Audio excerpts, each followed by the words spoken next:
ሰላም ጤና ይስጥልን የአዲስ 24 ወዳጆች በዛሬ ዜናዎቻችን ሱፐር ደብልቲ በተባለ የግል ድርጅት ባለሀብት ትዕዛዝ ታስረው የሚገኙ ከ30 በላይ ዜጎች አድኑን ተማጽኖ ደብዳቤ ለጠቅላይ ሚኒስትሩ እንደጻፉ ፎሬን ፖሊሲ የኢትዮጵያና ኤርትራ ውጥረት የሰራው ዘገባ በተመለከተ አቶ ጌታቸው አሰፋ ከመንግስት እየተደራደሩ ስለመሆኑ የኤርትራ ጦር ሰራዊት ሱዳንን ለቆ እየወጣ ነው የሚል እንዲሁም ስለ በጥንቆላ ታስሮ የተፈታ አቶ ታምራት ገለታ አዲስ መረጃ ይኖረናል። ትራምፕ ኢራንን ማስጠንቀቃቸውን እንዲሁም ቱርክ ሰው አልባ የጦር አውሮፕላኖችን በሰው ሰራሽ አስተውሎት በማብረር ዓለምን ማስደመሟን በተመለከቱ ዜናዎች ይዘን ቀርበናል። የተከበራችሁ የቻናላችን ተከታታዮች እስከ መጨረሻው ዜናችን አብራችሁን ብትቆዩ እነዚህንና ሌሎች ዜናዎቻችን ታገኛላችሁ። ቻናላችንን ሰብስክራይብ፣ ላይክ እና ሼር በማድረግ አብራችሁን ሆኑ። ወደ ቀዳሚው ዜናችን እናልፋለን። የኤርትራ ጦር ሰራዊት ሱዳንን ለቆ እየወጣ መሆኑን ተሰምቷል። አስመራ በመወገን ከሱዳን የሉዓላዊ ምክር ቤት ሊቀመንበርና የሱዳን ጦር አዛዥ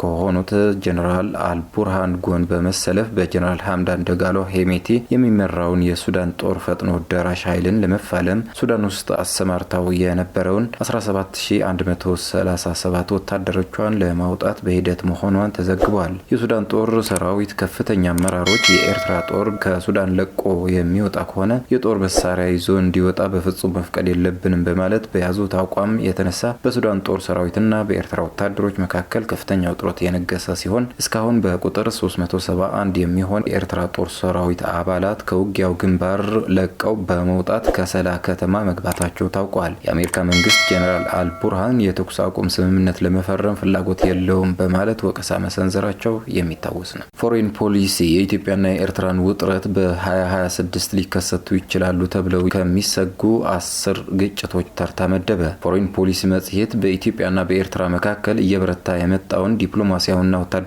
ውጥረት በጎርጎሮሳውያኑ 2026 ሊፈጠሩ ይችላሉ ተብለው ከሚሰጉና ትኩረት ሊሰጣቸው ከሚገቡ 10 ግጭቶች መካከል ነው ሲል አሳሰበ። በሁለቱ ጎረቤት ሀገራት መካከል ሊቀሰቀስ የሚችለው ግጭት መላውን የአፍሪካ ቀንድ ወደ መጠነ ሰፊ ጦርነት ሊዘፍቀው እንደሚችል አመልክቷል። መጽሔቱ እንደዘገበው ወራት በአዲስ አበባና አስመራ መካከል የሚሰነዘሩ የቃላት ጦርነቶችና ክሶች የጦርነት ስጋትን ከፍ አድርገውታል ያለ ሲሆን ስጋቱ እየጨመረ የመጣው ዓለም አቀፉ ማህበረሰብ ትኩረቱን በሌሎች ቀውሶች በተለይም በሱዳን ጦርነት ላይ ባደረገበት ወቅት መሆኑንም ገልጿል። ሱፐር ደብልቲ በተባለ የግል ድርጅት ባለሀብት ትዕዛዝ ታስረው የሚገኙ ከ30 በላይ ዜጎች የአድኑን ተማጽኖ ደብዳቤ ለጠቅላይ ሚኒስትር አብይ አህመድ ጻፉ።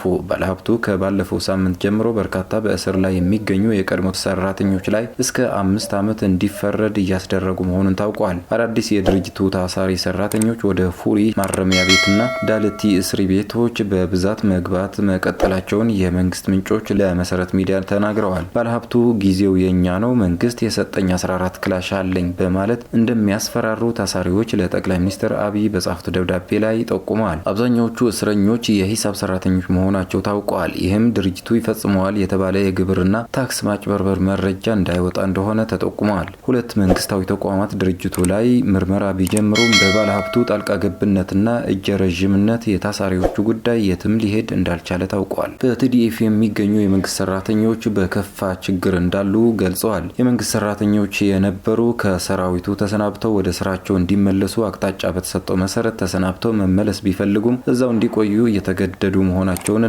በራሳቸውና በቤተሰባቸው ላይ የኢኮኖሚ ቀውስ እያጋጠማቸው እንደሆነ ገልጸዋል። ሄሎ መንግስታው። አቤት። ደህና ከመለኻ? እግዚአብሔር ይመስገን። አነ እኮ ፌስቡክ የደፈጸካ። ኦኬ እሺ። እና ለሆነ ማለት ተቃለዐለ ነገር እንደለኸው ነገር ነው ሚዲያ ማለት ነው። ስሞይ ይዝሐልካ አርም 35 የሉ ለልካለኹ። ኦኬ አባል ቲዲኤፍ ኢኻ? አባል ቲዲኤፍ ኮይነስ መንግስት ሰራሕተኛ ነውርኹ ማለት እዩ። ኦኬ እሺ።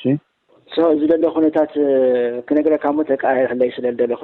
እሺ ታይ ሰፖርት ይኹን ይመስለኝ ነው ሪያ ኔራ ትማሊ በእድን ትማሊ ሪያ ኔራ።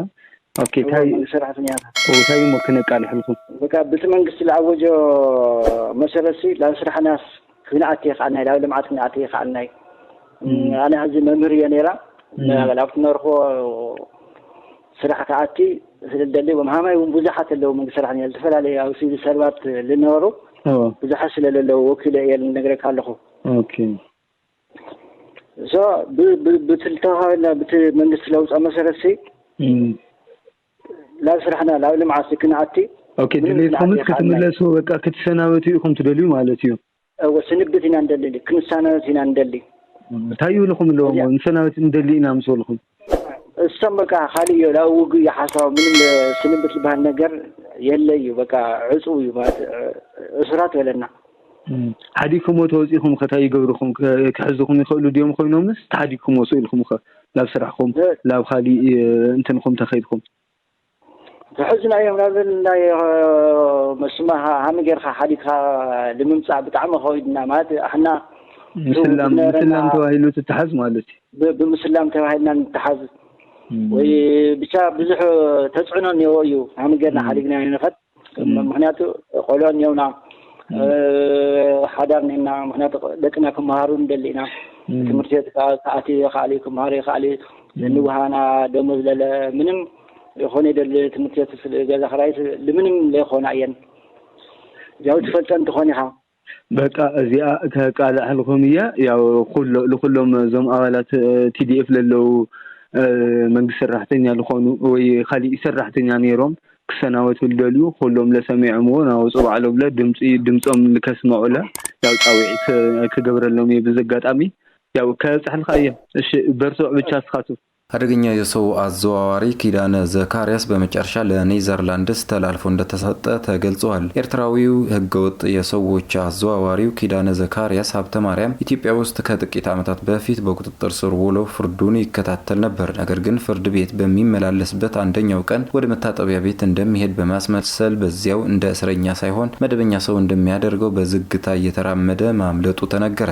የግለሰቡ ከህግ ቁጥጥር ማምለጡ የበርካታ ከምስራቅ አፍሪካ የሆኑ ፍልሰተኞችን ልብ የሚያርድ ነበር። ፍልሰተኞቹና ቤተሰቦቻቸው ልባቸው የሚረዳው ኪዳነ ከግብረ አበሮቹ ጋር በአንድነት በመሆን ከኢትዮጵያ፣ ኤርትራ፣ ሶማሊያና ሱዳን የሚነሱ ፍልሰተኞችን ከሀገራቸው ተነስተው ሜዲትራኒያንን አቋርጠው ወደ አውሮፓ አህጉር ለመሻገር በሚያደርጉት ጉዞ ጠላፊው ሰው በመሆኑ ነው። በዚህ ብቻ ሳይገታ ቤተሰቦቻቸው እንዲለቀቁ የሚፈልጉ ከሆነ ገንዘብ እንዲከፍሉ በማስገደድ ግርፋት በመፈጸምና ታጋቾቹ በመግደል ጭምር ድርጊት ተሳታፊ መሆኑን የክስ ዶሴው ያመለክታል። የሚቆጠሩ ፍልሰተኞች የሚታጎሩበት ካምፕ ባለቤትም ነው። ማጎሪያው የሚገኘው ከሙአመር ቃዛፊ መውደቅ በኋላ ቀውስ የናጣት በምትገኘው ሊቢያ ነው። በዚህም ኪዳኔ ለአደገኛ ሰዎች የተዘጋጀው ቀዩ የኢንተርፖል መጥሪያ የተቆረጠለት ሰው ነው። በእርግጥ ኢንተርፖል ግለሰቡን በሰዎች ዝውውር በህገወጥ መንገድ የተገኘ ገንዘብ ህጋዊ አስመስሎ በመጠቀም ሰዎችን አፍኖ ማስለቀቂያ ገንዘብ በመጠየቅና በሌሎች ወንጀሎች ሲፈልገው ከራርመዋል። ከኢትዮጵያ እስር ቤት ቢያመልጥም የእድሜ ልክ ፍርድ ተላልፎበታል።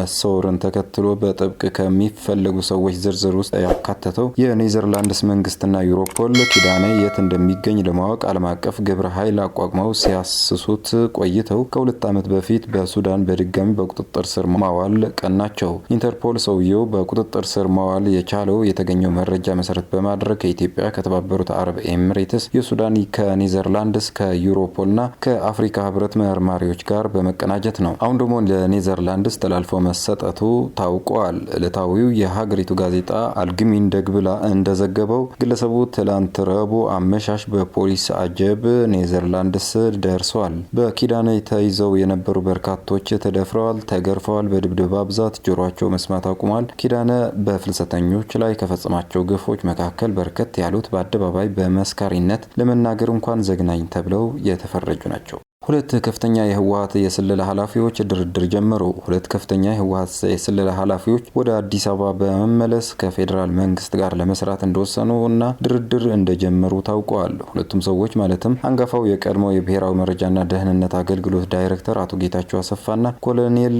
ተወልደ ከፌደራል መንግስት ጋር ለመነጋገር ወደ አዲስ አበባ እንዲመለሱ ከፍተኛ ጥረት እየተደረገ መሆኑን ተገልጿል። ሰላም ፈጥረን ነው መንቀሳቀስ የምንፈልገው፣ ለትግራይ ህዝብም የሰላም ኃይል መሆን ነው የምንፈልገው በማለት እየተደራደሩ እንደሆነም ተነግረዋል። ጉዳዩም ግምት ከተደረገበት በላይ እንደተገባደደና ብዙዎች እየተገረሙበት እንዳሉ ተገልጿል። በኢትዮጵያ የ90ዎቹ አጋማሽ እጅግ አነጋጋሪና ስመ ጥፉ የነበረው ታምራት ገለታ ከዓመታት እስር በኋላ በቲክቶክ ብቅ ማለቱ መነጋገሪያ ሆኗል። በወቅቱ በጠንቋይነቱና በፈጸማቸው ማጭበርበሮች ተከሶ በፖሊስ የተሰራበት ሰፊ ዶኩሜንተሪ በቴሌቪዥን መታየቱ የሚታወስ ሲሆን ብዙዎችም ለከፍተኛ ኪሳራ የዳረገ ግለሰብ ነበር። አሁን ግን ታምራት ገለታ ከእስር ተፈቶ አዲስ የቲክቶክ አካውንት በመክፈት ራሱን ማስተዋወቅ ጀምረዋል። የሚገርመው ደግሞ ግለሰቡ አሁን የፕሮቴስታንት እምነት ተከታይ መሆኑን እየገለጸ ሲሆን በቪዲዮዎቹና በፎቶዎቹ ጀርባ የመዝሙር ድምጾችን በማጀብ ይለቃል። ከሁሉም በላይ የቲክቶክ ተጠቃሚዎችን እያሳቀ ያለው ግን ስለ ሰዎች የሚሰጠው የኮሜንት ምላሽ ነው። ተከታዮቹ የሚያሾፉበትና የሚተቹን ኮሜንቶች በልዩ ቀልድና ባልተጠበቀ አኳኋን እየመለሰ የሚገኝ ሲሆን የድርጊቱ ታምራት ገለታ ተመልሶ መጥቷል በሚል በቲክቶክ መንደር ትልቅ ወሬ ሆኗል። የቀድሞው ጠንቋይ ያሆን ወደ መዝሙርና ቀልድ መዞሩ ለብዙዎች እጅግ አስገራሚ ክስተት ሆኖባቸዋል። ከውጭ ቱርክ ሰው አልባ የጦር አውሮፕላኖችን በሰው ሰራሽ አስተውሎት በማብረር ዓለምን አስደምማለች። ቱርክ ሙሉ በሙሉ በራሳቸው የሚንቀሳቀሱ ሰው አልባ የጦር አውሮፕላኖችን በቅርብ ርቀት በአንድነት በማብረር በዓለም የመጀመሪያውን ታሪካዊ ስኬት ማስመዝገቧን የባይካር ኩባንያ አስታወቀ። ኪዚሌማ የተሰኙት ሁለት የጄት ሞተር የታጠቁ ሰው አልባ አውሮፕላኖች የታህሳስ 28ቱን ሙከራ ያከናወኑት ያለምንም የሰው ልጅ ቁጥጥርና ቀጥተኛ ትዕዛዝ መሆኑ ተገልጿል። የስኬት አውሮፕላኖቹ በራሳቸው ላይ የተገጠመው የሰው ሰራሽ አስተውሎት ቴክኖሎጂዎችን፣ ሴንሰሮችንና የእርስ በርስ የመረጃ ልውውጥን በመጠቀም የተከናወነ ነው። እንደ አውሮፓውያን አቆጣጠር በ2022 ለመጀመሪያ ጊዜ ለዓለም የተዋወቀው ኪዚሌማ በራዳር የመታየት እድሉ ዝቅተኛ እንዲሆን ተደርጎ የተገነባ ከመሆኑም ባለፈ ከፍተኛ ፍጥነት ባላቸውና በሰው ከሚመሩ የጦር አውሮፕላኖች ጋር አብሮ ለሚሰሩ ተልዕኮዎች የተዘጋጀ ነው። በተጨማሪም እንደ ቲሲጂ አናዶሉ ካሉ የባህር ላይ መርከቦች ተነስተው ስምሪት የመውሰድ ብቃት አለው። የባይካር ኩባንያ እንዳስታወቀው ይህ ስኬት ወደፊት በመቶዎች የሚቆጠሩ አውሮፕላኖችን በአንድነት በማቀናጀት ለሚከናወኑ የአየር ላይ ውጊያዎች አዲስ በር ከፋች ነው ብለዋል። ኩባንያው እጅግ ዘመናዊ የሆኑትን የእነዚህን አውሮፕላኖች በብዛት ማምረት በዘንድሮ በ2026 የፈረንጆቹ ዓመት እንደሚጀምርም እቅዱን ይፋ አድርገዋል። ሌላው የአሜሪካ ፕሬዝዳንት ዶናልድ ትራምፕ ኢራን ለሰላማዊ ሰልፈኞች መግደሏን የምትቀጥል ከሆነ አሜሪካ እግሯን አጣጥፋ እንደማትቀመጥ አስጠነቀቁ። ትራምፕ ትሩዝ ሶሻል በተባለ የግል ማህበራዊ ትስስር ገጻቸው ዛሬ ባሰፈሩት ጽሑፍ ኢራን ሰላማዊ ሰልፈኞች መግደሏን የምትቀጥል ከሆነ አሜሪካ እነሱን ትታደጋለች ብለዋል። ኢራን በበኩሏ ድርጊቱ ቀይ መስመርን የጣሰ ስትል ተቃውሞዋን አሰምታለች። ባለፈው እሁድ በኢራን የኑሮ ውድነትና የኢኮኖሚ እድገት ዝግመት የተቃወሙ ሰልፈኞች በቴህራን ወደ አደባባይ በመውጣት ቁጣቸውን በሰላማዊ ሰልፍ ገልጸዋል። ሰላማዊ ሰልፉ ወደ ሌሎች የሀገሪቱ ክፍል እንደተዛመተና አሁንም እንዳላባራ መረጃዎች ያመለክታሉ። ባለፈው ሐሙስ ሰልፈኞች ከሀገሪቱ የጸጥታ ኃይሎች በመጋጨታቸው 6 ሰልፈኞች መገደላቸውን ታውቋል። በምዕራባዊ የሀገሪቱ ግዛት በምትገኘው ሎሬስታን በተባለ አካባቢ በነበረው ግጭት ደግሞ የሀገሪቱ የደህንነት ከፍተኛ ባለስልጣን የሆኑት አሚር ሄሳም ኪዳሪ መገደላቸውን መረጃዎች ያመለክታሉ። ፋሳ በተባለች ከተማ ደግሞ 3 ፖሊሶች መቁሰላቸውን ታውቋል። ይህን ግጭት ተከትሎ ነው የአሜሪካው ፕሬዝዳንት ዶናልድ ትራምፕ ኢራን መግደሏን የምትቀጥል ከሆነ ተቃዋሚዋ ሰልፈኞችን እንታደጋቸዋለን ብለው የጻፉት። እንዴት እንደሚታደጓቸው ባይዘረዝሩም የአሜሪካው ፕሬዝዳንት ዶናልድ ትራምፕ ዛቻን ተከትሎ የኢራን መንግስት በሰጠው ምላሽ ድርጊቱ ቀይ መስመርን የጣሰ ሲል አውግዞታል። የተከበራችሁ የአዲስ 24 ተከታታዮች ዜናዎቻችን እነዚህ መስሉ ነበር። ሌሎች ዜናዎች እንዲደርሷችሁ ቻናላችንን ሰብስክራይብ፣ ላይክ እና ሼር በማድረግ አብራችሁን ሆኖ መልካም ጊዜ